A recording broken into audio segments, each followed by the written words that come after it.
O Brasil vive uma grande injustiça silenciosa. Uma injustiça que não aparece nas principais manchetes e nem jornais, mas está em cada boleto, cada aluguel ou até em cada coxinha comprada.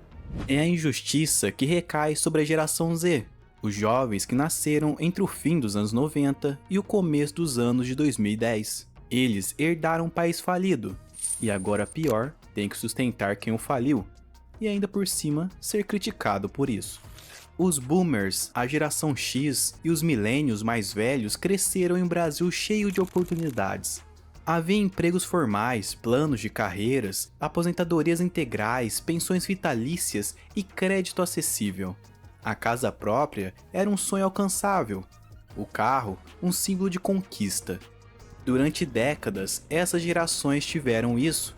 Elas viveram e se beneficiaram de um dos melhores ciclos da economia brasileira, que ocorreu na virada dos anos 2000 até meados de 2013. Nesse período, o Brasil teve um crescimento econômico extraordinário, impulsionado principalmente pelo forte crescimento da China, que passou a comprar toneladas e mais toneladas de matérias-primas brasileiras, como carne, soja e minério de ferro. Isso fez com que a economia brasileira recebesse grandes volumes de dinheiro provenientes das exportações, valorizando a nossa moeda e fazendo, por um período, R$ 1 se aproximar do valor de $1.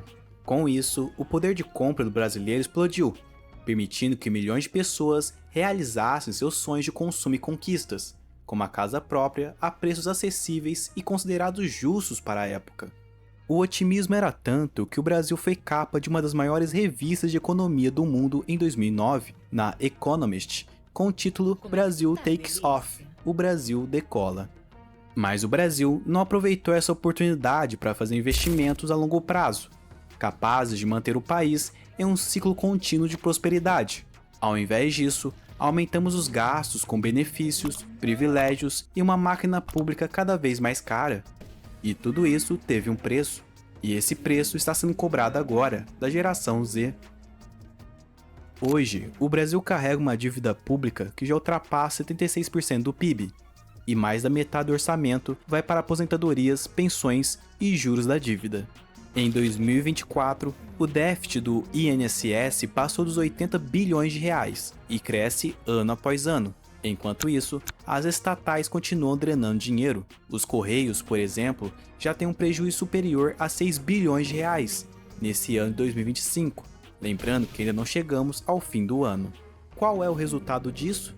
Acredita ou não, menos de 5% do orçamento nacional vai para investimentos reais, como infraestrutura, inovação ou tecnologia. Ou seja, o Brasil não cresce mais, ele apenas paga para se manter vivo por aparelhos.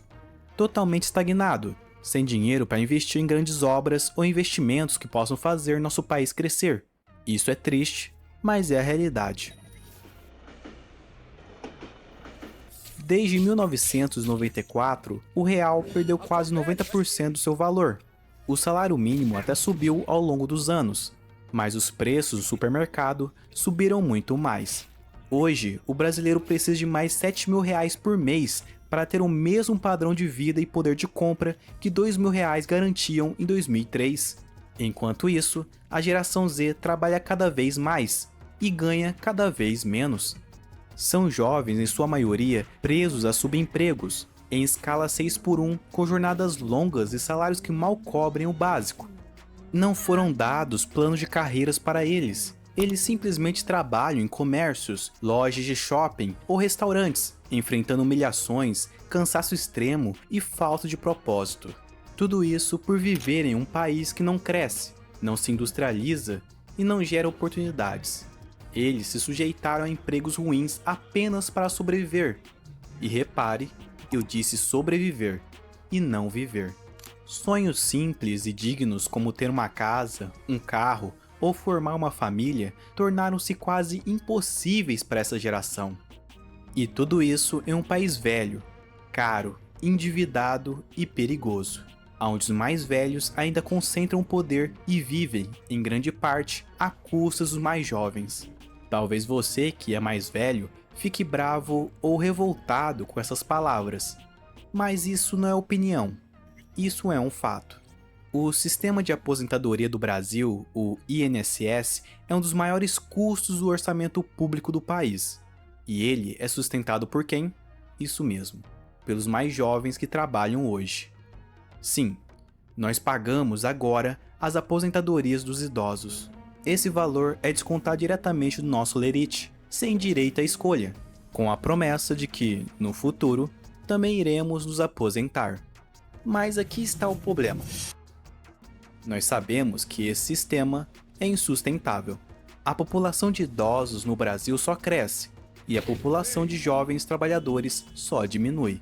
Vai chegar um momento, e esse momento não está longe, em que não haverá jovens suficientes para sustentar os aposentados. Por isso, é cada vez mais claro, a geração Z provavelmente não vai se aposentar pelo INSS. Nós vamos pagar a conta, mas dificilmente receberemos o benefício. E isso sim é um motivo real para ficar bravo e revoltado. Tanto é verdade que esse modelo de aposentadoria não é adotado da mesma forma na maioria dos países desenvolvidos, justamente por ser pesado demais para o orçamento do Estado e injusto demais para as novas gerações. Em muitos desses países, os idosos vivem principalmente de aposentadorias privadas, ou seja, do dinheiro que eles próprios guardaram e investiram durante a vida de trabalho. Infelizmente, essa cultura e essa política nunca foram implementadas de forma sólida aqui no Brasil. E por causa disso, os jovens de hoje estão sendo obrigados a sustentar um sistema que já nasceu quebrado. As gerações anteriores realizaram seus sonhos, mas hoje roubam o sonho da geração Z. Roubaram o direito de planejar, de crescer e de acreditar. O Brasil virou um país que vive do passado, preso a estruturas ultrapassadas, enquanto o futuro escorre pelos dedos. E por causa disso, os jovens estão desistindo, literalmente. De acordo com a OCDE, 24% dos jovens brasileiros entre 18 e 24 anos não estudam e não trabalham. São os chamados neném.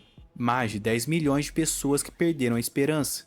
É a maior taxa da América Latina e a quarta maior no ranking mundial. E não porque esses jovens são preguiçosos, mas porque o sistema não tem lugar para eles. O mercado de trabalho exige experiência, a educação pública não prepara e o país não cresce. O resultado é uma geração encurralada, frustrada e sem horizonte. Mais de 600 mil jovens brasileiros deixaram o país nos últimos anos em busca de oportunidades no exterior. É o chamado fuga de cérebros, um fenômeno que só aumenta. O Brasil investe na educação desses jovens através de bolsas gratuitas de faculdade e depois os perde para países que valorizam o talento que aqui é desperdiçado. Enquanto isso, a taxa de natalidade despencou. Os jovens não querem ter mais filhos, porque não veem futuro nem para si mesmos nesse país. As gerações mais velhas ainda dominam a política, a economia e a mídia, e são a maioria dos eleitores hoje em dia. Mas o tempo é implacável, a transição de poder está chegando, e quando vier, será inevitável. A geração Z terá de decidir: vai continuar sustentando o sistema que o ignora, ou vai reconstruir o país do zero, com base em verdade, mérito e responsabilidade? Porque a verdade é dura.